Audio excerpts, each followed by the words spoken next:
क्या उत्तर प्रदेश के सबसे चर्चित निजी विश्वविद्यालयों में से एक मोहम्मद अली जौहर विश्वविद्यालय अब अपने सबसे बड़े संकट का सामना कर रहा है? क्या 38 भवनों पर बुलडोजर चलने वाला है और आखिर ऐसा क्या हुआ कि प्रशासन ने विश्वविद्यालय प्रबंधन को सिर्फ 20 दिन का समय दिया है? आइए जानते हैं पूरी खबर सभी पक्षों के साथ। रामपुर से इस समय सबसे बड़ी खबर सामने आ रही है। समाजवादी पार्टी के वरिष्ठ नेता आजम खान के ड्रीम प्रोजेक्ट मोहम्मद अली जौहर विश्वविद्यालय के 40 में से 38 भवनों को रामपुर विकास प्राधिकरण ने अवैध निर्माण मानते हुए उनके लिए ध्वस्तीकरण का आदेश जारी कर दिया है। आदेश के मुताबिक विश्वविद्यालय प्रबंधन को 20 दिन के भीतर इन भवनों को स्वयं हटाने के लिए कहा है। यदि ऐसा नहीं होता है तो प्राधिकरण खुद ध्वस्तीकरण की कार्रवाई करेगा और उसका पूरा खर्च विश्वविद्यालय प्रबंधन से वसूला जाएगा।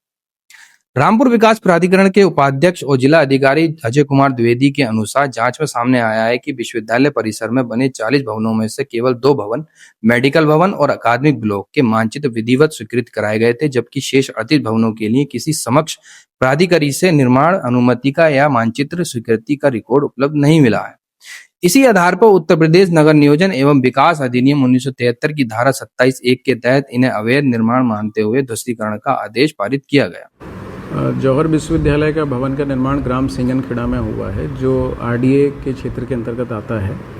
ये जांच में ये ज्ञात हुआ था कि वहाँ पे जो भवन निर्माण हुआ है वो बिना अनुमति के हुआ है। इसके संबंध में उनको नोटिस दिया गया था, उन्होंने लिखित जवाब अपना प्रस्तुत किया है। इसके साथ ही आज प्रातःकाल व्यक्तिगत सुनवाई का भी अवसर दिया गया था। सारी कार्रवाई संपन्न होने के बाद ये तथ्य प्रकाश में आया है कि जौहर यूनिवर्सिटी में 40 भवनों का निर्माण किया गया था, जिसमें से मात्र 2 ही भवन ऐसे हैं जिनका मानचित्र स्वीकृत है। शेष 38 जो भवन है बिना मानचित्र स्वीकृत कराए बनाए गए थे। इस प्रकार से इसको अवैध निर्माण पाया गया और उसके ध्वस्तीकरण का आदेश आज पारित कर दिया गया है।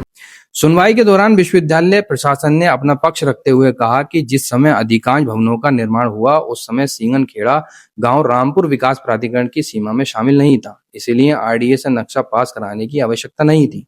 विश्वविद्यालय ने यह भी तर्क दिया कि बाद में लागू हुए नियमों के आधार पर पुराने निर्माणों को अवैध नहीं माना जा सकता। हालांकि रामपुर विकास प्राधिकरण ने इन दलीलों को स्वीकार नहीं किया। प्रशासन का कहना है कि यदि 2 भवनों का मानचित्र तत्कालीन जिला पंचायत से स्वीकृत कराया जा सकता था तो बाकी 38 भवनों के लिए ऐसा क्यों नहीं किया गया।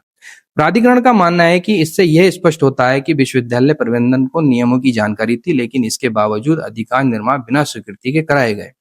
इस पूरे मामले का एक और महत्वपूर्ण पहलू सामने आया है। विश्वविद्यालय परिसर के भीतर बनी लगभग 3.5 किलोमीटर लंबी सड़क को भी लोक निर्माण विभाग ने अब सार्वजनिक मार्ग घोषित कर दिया है। विभाग का कहना है कि इस सड़क के निर्माण में सरकारी धन का उपयोग हुआ था, इसलिए ये केवल विश्वविद्यालय की निजी सड़क नहीं मानी जा सकती। अभी इस मार्ग पर आम लोगों की आवाजाही को शुरू किया जाएगा। इस कार्रवाई के बाद विश्वविद्यालय में पढ़ रहे 3000 से अधिक छात्रों और उनके अभिभावकों में चिंता का माहौल है। छात्रों का कहना है कि यदि शैक्षणिक भवनों पर कार्रवाई होती है तो पढ़ाई, प्रयोगशालाएं, परीक्षाएं और आने वाला सत्र प्रभावित हो सकता है। कई छात्र दूसरे जिलों और राज्यों से यहाँ पढ़ने आते हैं, इसलिए उनके भविष्य को लेकर भी सवाल उठ रहे हैं। वहीं समाजवादी पार्टी के नगर अध्यक्ष और आजम खान के करीब आसिम रजा ने इस कार्रवाई पर सवाल उठाए हैं। उनका कहना है कि जौहर विश्वविद्यालय एक शिक्षण संस्थान है और इसके खिलाफ कानूनी लड़ाई लड़ी जाएगी। उनका आरोप है कि सरकार की मंशा ठीक नहीं है और पूरे मामले को अदालत में चुनौती दी जाएगी। अब विश्वविद्यालय के सामने 2 रास्ते बताए जा रहे हैं। पहला, वे हाईकोर्ट में इस आदेश को चुनौती दे सकता है। हालांकि जानकारी के अनुसार रामपुर विकास प्राधिकरण पहले ही हाईकोर्ट में कैविएट दाखिल कर चुका है, इसलिए किसी भी याचिका पर अदालत प्रशासन का पक्ष भी सुनेगी। दूसरा विकल्प ये बताया जा रहा है कि यदि कानून के तहत संभव हुआ तो निर्धारित प्रक्रिया और शुल्क के माध्यम से निर्माण को नियमित कराने की कोशिश की जा सकती है। इस पर अंतिम निर्णय संबंधित प्राधिकरण और न्यायालय की प्रक्रिया पर निर्भर करेगा। फिलहाल ये मामला केवल प्रशासनिक कार्रवाई तक सीमित नहीं है, बल्कि इससे कानून, शिक्षा, राजनीति और हजारों छात्रों के भविष्य जैसे कई बड़े सवाल जुड़े हैं। आने वाले दिनों में ये देखना बेहद महत्वपूर्ण होगा कि विश्वविद्यालय प्रबंधन कानूनी रास्ता अपनाता है या प्रशासन की कार्रवाई आगे बढ़ती है।